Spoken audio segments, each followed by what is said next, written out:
Hello and welcome to this video review of online mixing at Abbey Road Studios.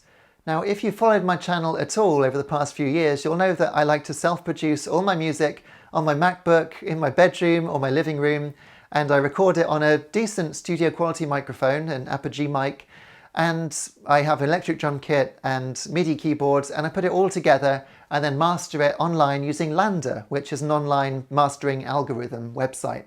And that's been fine. It's been really good, and some of the results I've got sound good to my ears and I get really good feedback from people, but crucially I just can't seem to get it played on the radio at all.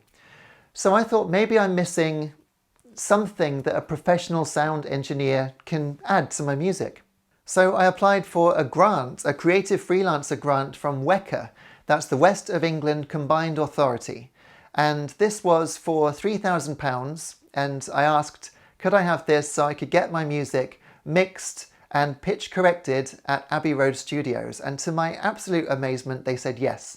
So I was able to then send my music to Abbey Road and have a professional music engineer, namely Paul Pritchard, to mix my music, which is just incredible. I also paid extra then to get it mastered, but that's going to be a different video because there's so much to talk about in the mixing process and the online mastering at Abbey Road as well. So this is the first of two videos. So first off, you've got to prepare your music to send to them, and that means recording it in the best way that you can. Now obviously most people who are going to get their music mixed at Abbey Road are going to want to record it in a studio anyway, but I didn't have the resources to do that, and I've still got most of the equipment I need here anyway. I just had to buy a new guitar interface to make it as noise-free as possible, because my old interface was a little noisy. I was using a Behringer, I think that's how you pronounce it. So I got a Mua GE300 multi-effects box, and it worked great as an interface. I didn't rate the sounds that it was making really, I hardly used any of them. So I've actually sold it since. And I also got Keyscape, which is a very, very high quality MIDI piano program for samples of actual grand pianos. So the closest you can get to having a grand piano in your house if you've just got a MIDI keyboard. And I'm glad I did because it sounds amazing.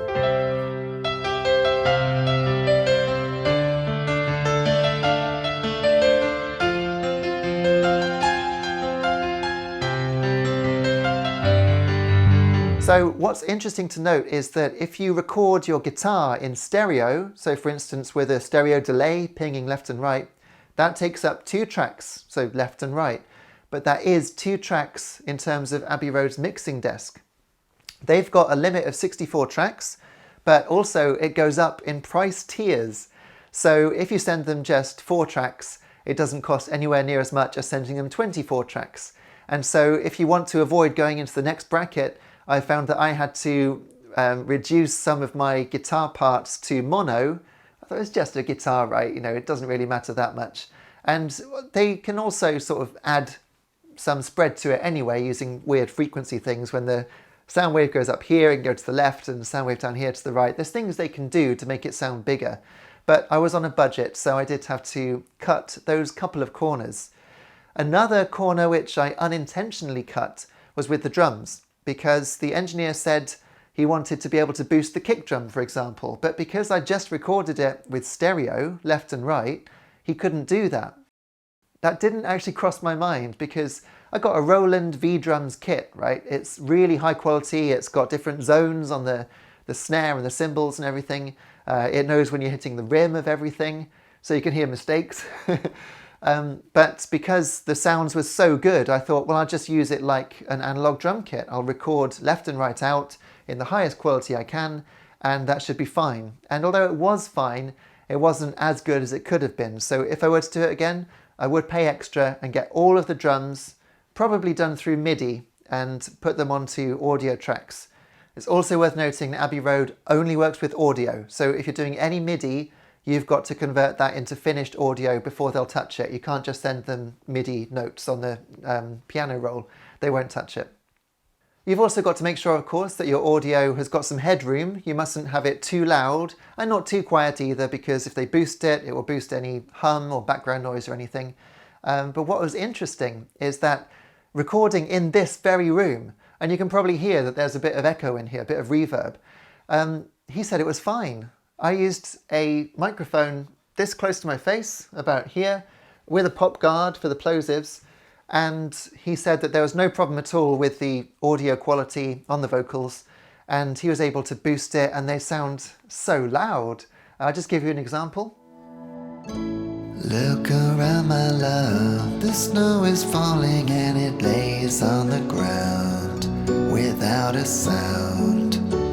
You're sleepy and it's warm in here and early, yes I know, but there's magic and I wanna show you. So as you can hear, I was singing quietly. I did have to stop the clock. I took the battery out of the clock because it would have made a noise otherwise. But it's okay, you can record at home and Abbey Road will still be able to make it sound great, so it's worth knowing. So then you just create an account on the Abbey Road website and upload your tracks to it. You then have to upload a demo mix, a rough mix of what you want the song to sound like so they can get an idea. It doesn't have to be perfect, but basically I got it to the stage that I would have released it if I was doing it myself. So I did actually master it through Lander because it only costs about £30 to do that. So I was able to give them a decent mix to work from, and it really helped. Apparently Paul has that going, and then he can hear it in the bit that he's working on, and then stop it and then hear what he's doing, and just go back between them until he's happy that his is better in every part of the song, which is really cool. They also ask you for a song that you want it to sound like. So for instance, on my album there's a song called Bridge of Glass, and I wanted it to sound a bit like Bed of Roses by Bon Jovi because it's that big kind of rock ballad with piano and guitars and big drums. And also there's one called Do a Kickflip, and that's more punky, so I asked if that could sound like maybe Ace of Spades by Motorhead. It's got to be really big, you know, full of energy and big, loud power chords that are sustained. So that gives them the idea of what to work from. I wouldn't say that it does sound exactly like Bed of Roses. It does sound quite like Ace of Spades, in fairness, but I'm still happy with what he did, so it's a good starting point. It's good to know that you're working from the same sheet, as it were.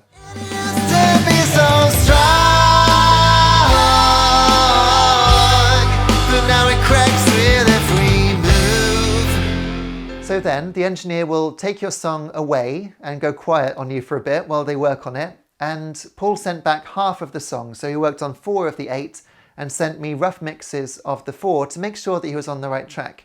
And interestingly, I didn't think he was. I'm not saying that what he did was bad, but it was very trebly. I find that modern music, the stuff that you hear on Radio 1, things like that, is kind of like tinsel. It's rustling, it's glistening and bristling with treble around the edges of all the vocals. And personally, I don't really like that. I think it sounds overproduced. I'd rather have the vintage warm sound. But it wasn't so much that it had that bristly edge, but it was razor sharp. I'll demonstrate with this clip. So this is my mix of the Kasumi vocals. No one can see your heart because you're too careful. No one can see, at least that's what you say. I cannot say.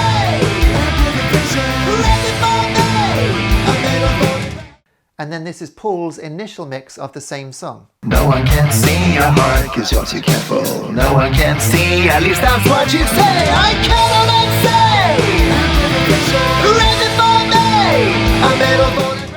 Now I was listening in headphones and I couldn't listen to it. It was razor sharp. So I told him, and to his great credit, he completely understood what I meant, and he came back with this. No one can see your heart because you're too careful. No one can see, at least that's what you say. I cannot say.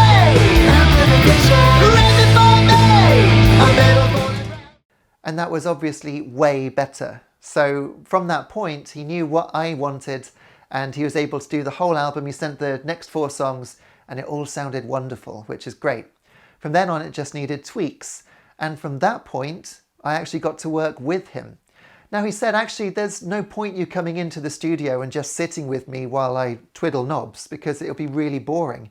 And also it's in London and I'm in Bath, and that's quite a way to go, especially for the amount of time it would take sitting there.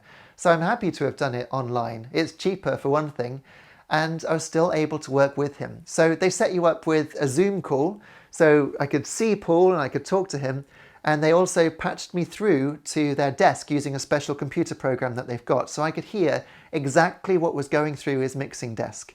And on my Sennheiser headphones, that was like being there. There was a slight delay with the audio, but I think that's because I was using a M1 chip MacBook, and the Rosetta 2 compatibility, I think, was just causing a bit more delay than most people would experience.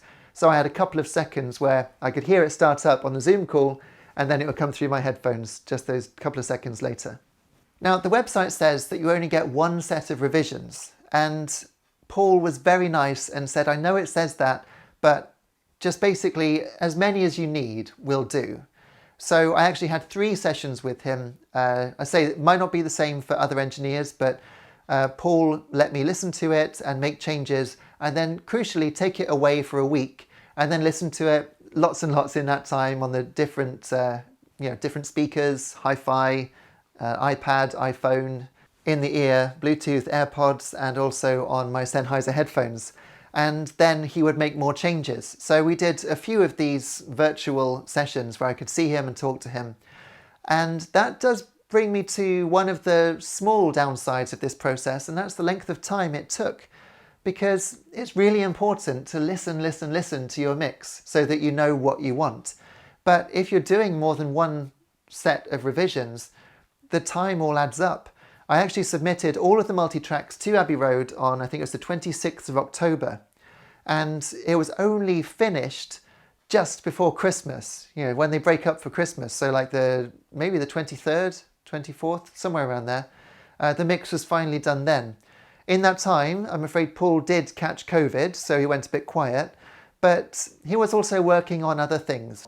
But it took so long that my planned Christmas single didn't happen. There just wasn't time to get it out before Christmas because it still needed to be mastered. And then the mastering took it took about another month, I think. We'll come to that in the mastering review video, which will be next. But basically, having submitted it at the end of October, it was the end of February before anything could hit any stores. And that is quite a long time. I think, though, the most important thing to note with all of this is just how much Paul brought to the music. For instance, there's a song on my album which was my least favourite. It's called World on Fire. And I thought it was a bit shouty because I'd done it low, singing low, and then came up to shout the verse. And from there I had nowhere to go. So this was my mix. Inside your echo chamber of sycophants and lies, those with eyes stone cold, you'll crawl on the floor. Under the smoke you swore just wasn't at your door. And then here's what Paul did to it. Inside your echo chamber of sycophants and lies, those with eyes stone cold, you'll crawl on the floor. Under the smoke you swore just wasn't at your door. Now, I call that the dead Bill and Ted effect, because if you remember in Bill and Ted's Bogus Journey, when Bill and Ted are dead, their voices start like a backwards reverb. You hear it come up and then they speak. And he's done that to this track and it just sounds amazing. There's absolutely no way that I would have thought of putting that effect on this track. He's also thickened it all up. When the guitar comes in, it sounds so juicy. It's just so big. I really do think it's worth the money. I did ask him, do you ever get music that's really bad? And he said, well, yes, sometimes, but that actually gives him the opportunity to help these people by making it sound as good as possible, and he enjoys that.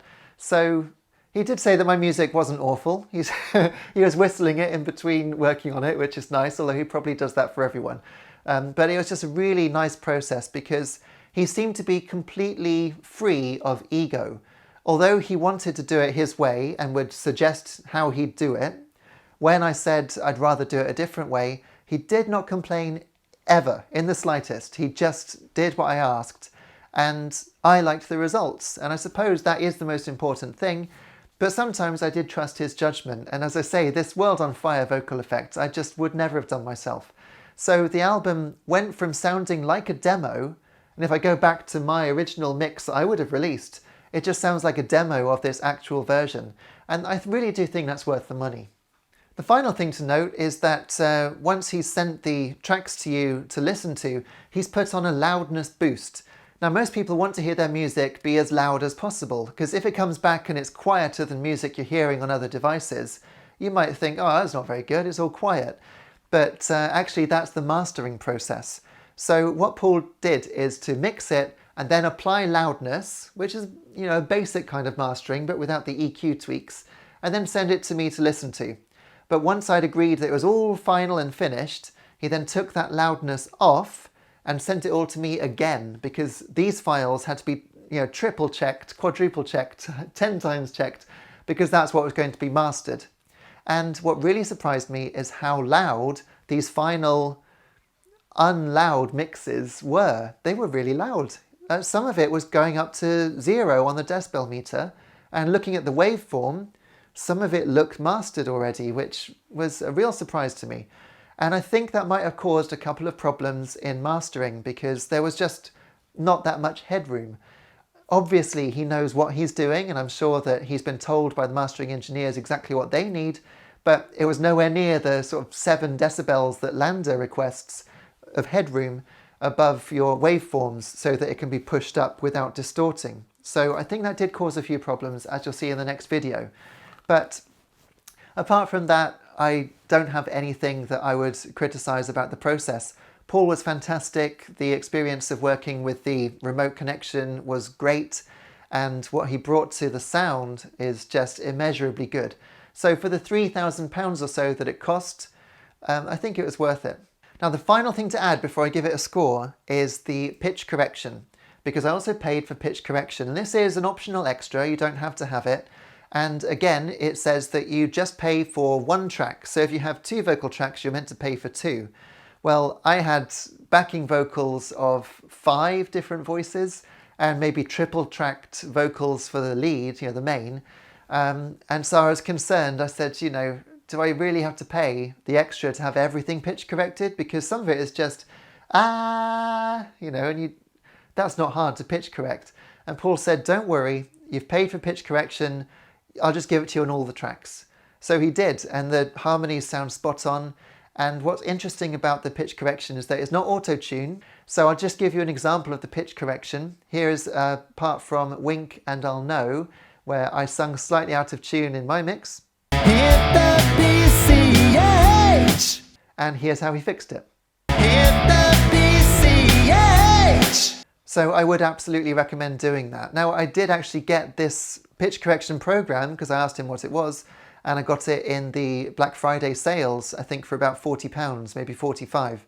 And I haven't used it myself yet because I've been working on this for months and haven't done anything else. But I will, and I'm excited to use it. So again, it's something nice to learn, something I wouldn't have considered before. And maybe I'll do the mixing myself. But honestly, I think I would go back to Paul with my next album because he did such a great job. That is why, despite the small down points, I would still give online mixing at Abbey Road 5 out of 5. It is a lot of money, but you are really paying for a professional's, what would you call it? A professional's craftsmanship.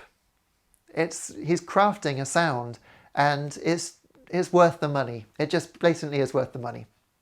So I think that is all for this video. If you want to hear the album in question, then you can. It's called The Prize That Never Came, and it's out on everything, basically. You can get CD copies from Bandcamp. That's justintowel.bandcamp.com, and they're £8 plus postage. So you can do that, or you can listen for free. You can listen to it all on Bandcamp 3 times before you have to pay anything, or you can listen on Spotify for free. But I would recommend buying it, of course. You can listen on iTunes as well to the lossless 24-bit Apple Masters, which again I paid extra for. But that's all part of the mastering video, which we'll do next time. So I'll see you then. In the meantime, thanks so much for watching, and enjoy the music. Thank you.